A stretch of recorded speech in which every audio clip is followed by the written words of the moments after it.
पारादीपर त्रिनाथଙ୍କ मंदिर वृंदावन कॉलोनी आज जानिबा आसंतु प्रकृत में मालिकार तत्व कौन ये कलिजुगर वार्ता कौन समाज रे वर्तमान प्रचलित अच्छी ये विषय रे किछि आलोचना रखिबा।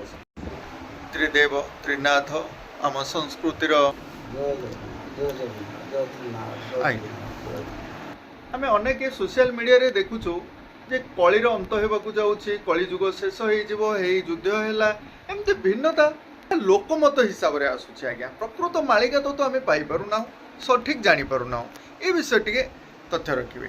मालिका आदर ना अच्युत महाप्रभु मालिका से वर्णना कर लिखी जगन्नाथ दास भागवत लिखी मालिका लिखी 600 वर्ष पूर्व से लिखी 600 वर्ष पूर्व से जो भाषाटा लिखी प्रकृत जो भाषा एकदम ठीक भाषा तार किसी भूल ना जे जहाँ लिखते अक्षर अक्षर सत्य पर्वते कई फुटब कथा किसी भूल नहीं।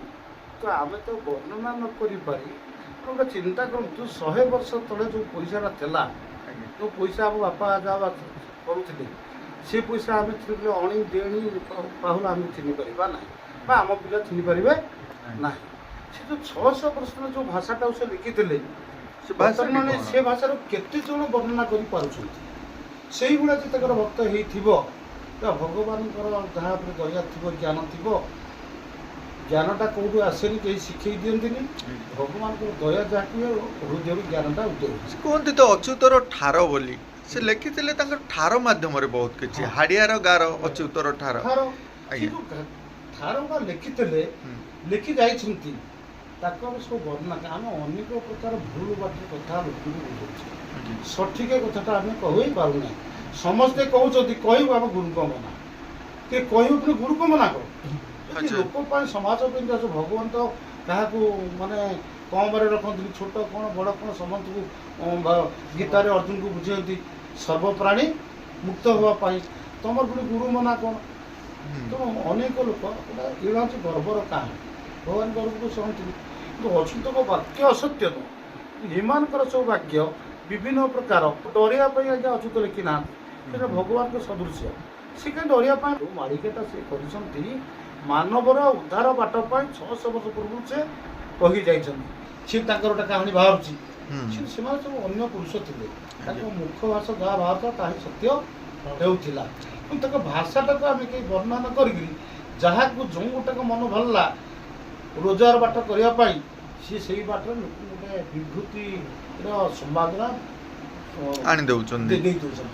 अनेक लोग भयभीत होती अनेक ज्ञानी लोग सी कहीं भयभीत हो संसार तो दिने सर दिने उत्पत्ति हम के सरी कौन दिन कौन 4 जुग तक आप वर्णना कर शास्त्र कहूँ 4 जुगटा कौन लुप्त पाई सत्य लुप्त है सत्य त्रेतया द्वापर कली अंत है सत्यर अंत कि मानव थे समस्त किसी मानव जाते कली हूँ श्रेष्ठ जुग 4 जुग आज्ञा पिला दिन को देखो एवं को देखो के सुपर विज्ञान से भगवान डाकिक करटी नथिले तो विज्ञान कौट आस मटीटा थोड़ा तो चिड़ा तो विज्ञान है ना नहीं तेणु कहते आम बहुत उपरको बहुत ज्ञान मार्ग विज्ञान मार्ग उठेगल विज्ञान कहीं काटिपारे भी ना से बड़ दिन छोटे सब तो बुझे दूसरी काटि हेनी किंतु विज्ञान जो आम देखु तो जहाज कि जाता सी जो श्रेष्ठ इंजीनियर सी भी दिन नड़िया बाड़ी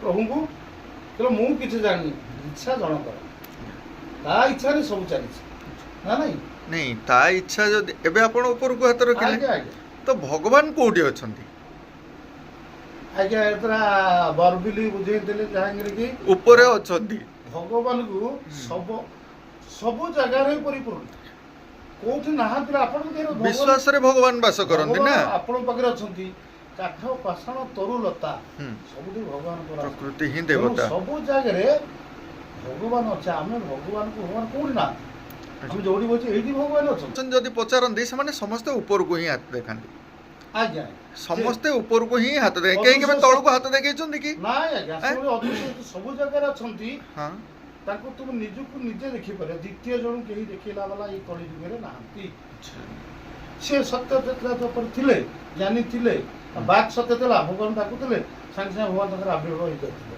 ଆମେ ଯେଉଁ ଶାସ୍ତ୍ର ପଢୁଛେ, କଳି ଯୁଗରେ ଏମିତି ଜ୍ଞାନୀ ମାନି ସାଧୁ ସନ୍ଥ ଯିଏ ହଉନା କାହିଁକି, ଆମେ କାହାକୁ ଜଣକୁ ବୋଲି କହିବାନି। ସମସ୍ତଙ୍କ ଦେହରେ ଭଗବାନ ଅଛନ୍ତି। ସିଏ ପାଇଥିଲେ ସିଏ କାହିଁକି ରହିବ, ଯିଏ ପାଇବ ସିଏ କାହିଁକି ମର୍ତ୍ତ୍ୟରେ ରହିବ। ତା ପାଇଁ ଯେତିକି ଦରକାର ସେ ସେତିକି କହି ଏ ସମାଜକୁ ମଙ୍ଗଳ କରିକି ତାଙ୍କ ବାଟ ସେ ପଳେଇବ ନା ନାଇଁ। ଆଉ ମାଳିକା କଥା ଆପଣ ରହୁଛି, ମାଳିକାର ତ ଅନେକ କଥା ଠିକ ଭୁଲ କିଛି ଆମେ କହିପାରିବୁ, କିନ୍ତୁ ଆମେ ତ ବ୍ୟାଖ୍ୟା କରୁ ଠିକ ପ୍ରସଙ୍ଗକୁ ଆମେ ପଢି ନ ପାରିବାରୁ କଣ କରୁଥାଏ, ଯାହା ମୋ ମନକୁ ଯାହା ଆସିଲା ମୁଁ ଗୋଟେ କହିଗଲି, ଆପଣ ମନକୁ ଯାହା ମୁଁ କହିଲେ ମୁଁ ଗୋଟେ ବଡ ଶିଷ୍ୟ। ଆଜ୍ଞା ସମସ୍ତେ ଆମ ବଡରେ ଅହଙ୍କାର ସମସ୍ତେ ଅଛନ୍ତି। ଅହଙ୍କାର ଦିଥରେ ଯଦି ଭଗବାନ ଆଉ ସ୍ୱୟଂ ଭଗବାନ ଭଳିଆ ତାଙ୍କ ରୂପ ହେଇଯିବ। ଆଉ ଯେମିତି ସେତେବେଳେ ଦୁର୍ବାସା କହୁଥିଲେ ଫଳୁଥିଲା, ବଶିଷ୍ଠ କହୁଥିଲେ ଫଳୁଥିଲା, ସେ ଅଭିଶାପ ମଧ୍ୟ ଦେଉଥିଲେ ଯାହା ତାହା ଘଟି ଯାଉଥିଲା। ଏବେ ତ ଅଭିଶାପ କଳି ଯୁଗରେ ଲୋକମାନେ ଭରି ଭରି ଅଭିଶାପ ଦଉଛନ୍ତି, ତାହା ଫଳୁନି। କଥାଟା ପୁରା ସତ ନାହିଁ। ସବୁଥିରେ କର୍ମକୁ ସବୁଥିରେ ରଖିଥିଲେ ଭଗବାନ। ଭଗବାନ ସବୁବେଳେ ସମୁଦ୍ର ଭଳିଆ, ସେ କଣ ଯେତେ ପାଉ ମୋଠୁ ନେଇଯା, ସମୁଦ୍ର ପାଣିରେ ସରିବ ଆଜ୍ଞା। ଭଗବାନ ସବୁବେଳେ କଳି ଯୁଗରେ ମାନେ ଦବା ପାଇଁ ଖାଲି ତମ ଚାରି ପାଖ ଯାକ ଉଠୁଛନ୍ତି, ସେ ମୋଠୁ ନେ ତ ଯାହା ପାରିବ କଥା ନେଇଯା, ସେସବୁ ଭଗବାନଙ୍କୁ ବି ନେଇ ଯାଉଛନ୍ତି। ବିଷ୍ଣୁ ମାୟାରେ ପଡି ଆମେ ଗୋଟେ ଦ୍ୱନ୍ଦ୍ୱରେ ପଡିକି ନିଜକୁ ବଞ୍ଚିବା ପାଇଁ ଆମେ ଗୋଟେ କାହାଣୀ କରିଦଉଛେ। ସେ କାହାଣୀ କରିକି କଣ କରୁଛେ, ମାନେ ଲୋକଙ୍କୁ ଭୟଭୀତ କରିବା ବାହାରୁଛନ୍ତି। ଏ ଅମକ ସବୁ ଏଇଆ ହବ ଯେ ଭଗବାନଙ୍କୁ ଆମେ ଦେଖିପାରୁନେ, କାହିଁକି ନା କଳିଯୁଗ ଚାଲିଛି, ଆମ ଭିତରେ ସେତିକି ଭକ୍ତି ଆସୁନି। କଳିଯୁଗ କହି ଲୋକମାନେ ବହୁତ, କିଛି ଲୋକ ଆନନ୍ଦିତ ହେଉଥିଲା ବେଳେ ଆଉ କିଛି ଲୋକ ବହୁତ ଦୁଃଖ କଷ୍ଟ ପାଉଛନ୍ତି। ଆଜ୍ଞା ପ୍ରତ୍ୟେକ ଯୁଗରେ ମୂର୍ତ୍ତି ପୂଜା ଥିଲା, ପ୍ରତି ଯୁଗରେ। ଆଜ୍ଞା ରାମଚନ୍ଦ୍ର କଣ କରିଥିଲେ, ଶିବଙ୍କୁ ପୂଜା କରୁନଥିଲେ, ସେ ଲିଙ୍ଗ ପୂଜା କରୁନଥିଲେ। ଦ୍ୱାପର ଯୋଉ ରୁକ୍ମିଣୀ ଯୋଉ ହରଣ ହେଲା, ଦୁର୍ଗାଙ୍କ ପୂଜା କରିବାକୁ ଯାଉନଥିଲେ, ଦୁର୍ଗା ପୂଜା କରିବାକୁ ଗଲା ପରେ ସେଠୁ ରୁକ୍ମିଣୀ ହରଣ ହେଲା।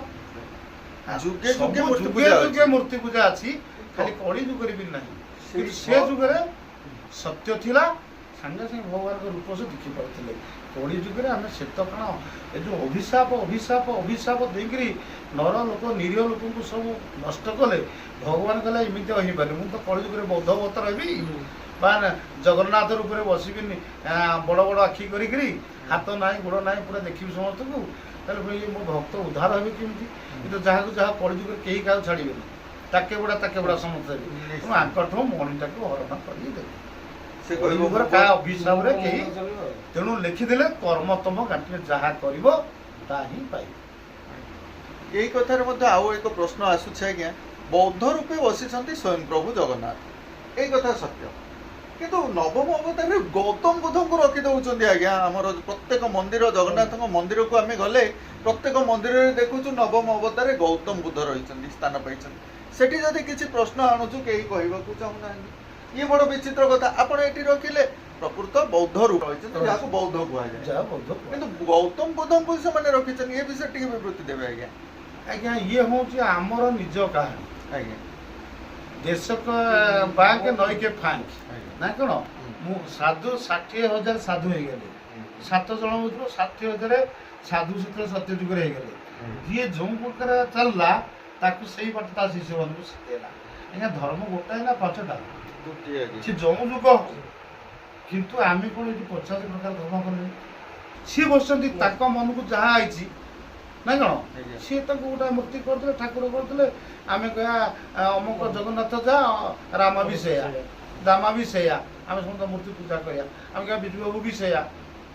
ଯିଏ ଯେତେବେଳେ ବୁଝିଲା, ଯାହା ଯୋଉ ରାଜା ଆସିଲା ତା ଶାସନ କଲା, ଯାହାର ବି ରାଜା ଭଳିଆ ଯିଏ ଯାହାର ଶାସନ ରହିଲା, ସେ ତାର ଯାହା କଲା, ଆଉ ନିରୀହ ଲୋକ ତାକୁ ମାନିଗଲେ। ନାଇଁ ଆଜ୍ଞା, ଶିକ୍ଷାର କିଛି ବାର୍ତ୍ତା ରହିଛି ଏଠି, କାହିଁକିନା ସେ ସମୟରେ ଅତୀତ ସମୟରେ ଶିକ୍ଷାର ଏତେ ମାନେ ଉନ୍ନତି ହୋଇନଥିଲା। ବର୍ତ୍ତମାନ ଯାହା ଶିକ୍ଷାର ସବୁ ଆଜ୍ଞା ବିଶ୍ୱାସରେ କାମ। ତେଣୁ ବିଶ୍ୱାସ ବଳରେ ଯଦି ଆମେ ଆଜ୍ଞା ଦାରୁଟିକୁ ଆମେ ଭଗବାନ ବୋଲି ମାନି ନଉଛୁ, ପ୍ରକୃତି ତ ପୂଜା କରୁଥିଲେ ନା। ଅତୀତର ବାର୍ତ୍ତା ତ ସେ ପ୍ରକୃତିକୁ ହିଁ ଲୋକମାନେ ପୂଜା କରୁଥିଲେ। ତ ପ୍ରକୃତିରେ ଯଦି ସମସ୍ତଙ୍କୁ ଆମେ ପୂଜା କରୁଥିଲୁ, ଅସୁବିଧା ରହିଲା କୋଉଠି? ସମସ୍ତଙ୍କ ଭିତରେ ଭଗବାନଙ୍କୁ ଦେଖୁଛେ, ତ ଏଥିରେ କିଛି ଅସୁବିଧା ନାହିଁ। ଅସୁବିଧା ହେଉଛି କିଛି ଲୋକମାନେ ନିଜର ସ୍ୱାର୍ଥ ହାସଲ କରିବା ପାଇଁ ସେମାନେ ଏଥିରେ କିଛି ମିକ୍ସ କରିଦେଇଛନ୍ତି। ଆମକୁ ଲାଗୁଛି ଆଜ୍ଞା, ଏଥିରେ କାହାର ମନରେ କଷ୍ଟ ହେଲା ବୋଲି ଆମେ କିଛି କହୁନୁ ଆଜ୍ଞା।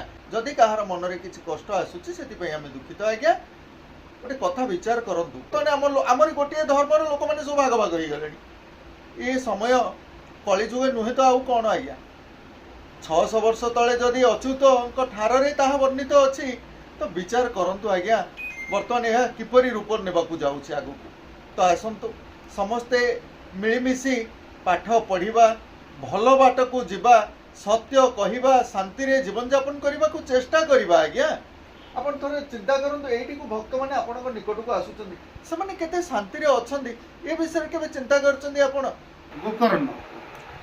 गोकर्ण से जितने ता भाई के मुक्ति करिया को भागवत पाठ करे 7 दिन प्रेतर मुक्त करिया पाई अनेक लोक सिटी आसिकरी भागवत सुंदर बा भागवत पाठ बसुथि किंतु गला बेले से जणिए मुक्त होला किए ना एका गोकर्ण मुक्त होला सी तो महाज्ञानी कहले ए धुंधुकारी गोकर्ण कहले इति केमते हबो जणिए मुक्त जो रमदूत आसिले लागे तो जी शुणी सी तो मुक्ति हो कथा जड़े केमती मुक्ति है एमाने कहीं मुक्ति हो पारे ना सी समझे जावाक पड़ो सत्य बाबू से से भगवान चाकू देखिए कहले जी ये भाग भक्त बसी सत्य किंतु घर से किए आसला किए गला कौटी टंका गला कौटी टंका आइला कौटी क्या कौन करी अमुक जगह जाती बसीगली यही बसते ठाकुर पाखे भाव कहार ठीक नाला भावर ठाकुर सी मुक्ति होगापाई सी जो बसते से जो बाउंश गंठी सातटा रखी से धुर बसिले जिते तो सी एक मन शुणवार सी मुक्ति आज्ञा ठाकुर पाक समस्ते क्या मना ना ठाकुर क्या मना ना जी जिमिति भाव लगेला से मुक्ति पाइला मानव धर्म ही धर्म पशु पक्षी जीवजंतु कहाटी यही एक बुझीपारे ना केवल दिव्य ज्ञान जो मनुष्य कही यही मनुष्य जो दिव्य ज्ञान खोली पारा तेबे से भगवान विषय निश्चित देखा से भगवान जे आपण पाखे ही अच्छा तो देह तुई देख दिशुची जग जग तेणु निज पाखे सब अच्छी विश्वासटा रहा कौटी ना मंदिर ना कौन मूर्ति पाखे विश्वास मंत्र ना आपण पाखे ये जो ज्ञानटा आप लगे से मूर्ति पाखे आपण भगवान रूप आप देखा किंतु भाव ठाकुर अनेक प्रकार लोक आसवे अनेक प्रकार जीवे समझे एक भाव ठाकुर केही रही नाही रही बेटी नाही यही भव रंग भूमि तले सर्वे निज निज नित्य कर्म सारी काल ये सुंदर कहानी आम समस्ते जानुचे तथापि सकाळ उठी कली करूचे ये कली करी कौन जे मिलूची मनीष को कली टिके निवृत्त रुहतु आज्ञा आज्ञा ये मानव बंचा समर्पण भाव सका उठे आप जहाँ करूँ किसी ना जनक पर से उपरवाला पाखे समर्पण देखी था कि न देखी था रूप देखु कि न देखु किसी कहबार ना तो हे जगन्नाथ महाप्रभु आम इष्टदेव आम तुम सका शरण हो आज दिन गोटे भलरे नहीं आ जगत कि उद्धार हो जगत उद्धार हो पर उपकार न कर सुधा कह अपकार करने मत ये मन भितर न पुरातु ये कहीं भगवान प्रार्थना कले मनुष्य निश्चय समर्पण भाव रही निश्चय मुक्ति पाइबे मानव जम ही मुक्तिर भाव बहुत बहुत धन्यवाद आज्ञा प्रभु त्रिनाथ